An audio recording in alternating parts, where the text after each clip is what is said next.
اصحاب کہف کی تعداد اور ان کے نام۔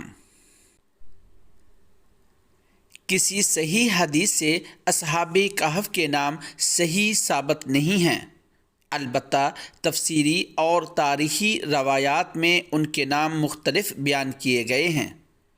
ان میں اقرب وہ روایات ہیں جس کو طبرانی نے معجم اوسط میں بسند صحیح حضرت عبداللہ بن عباس رضی اللہ تعالی عنہ سے نقل کیا ہے کہ اصحاب کہف کے نام یہ تھے: مکسل مینا، تملیخا، موتونس، سنونس، ساری توتس، ذو نواس، کاسطیونس۔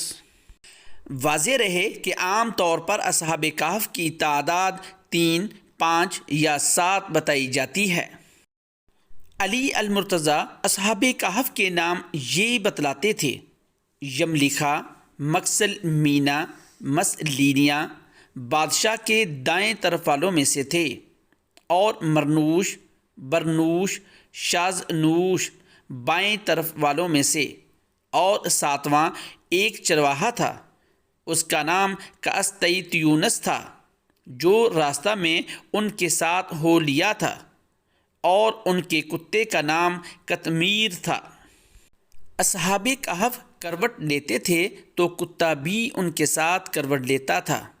اصحاب کہف دائیں طرف کروٹ لیتے تھے تو کتا اپنا دایاں کان موڑ کر دائیں بل پر ہو جاتا تھا، اور اصحاب کہف بائیں کروٹ لیتے تھے تو کتا اپنا بایاں کان توڑ کر بائیں بل پر ہو جاتا تھا۔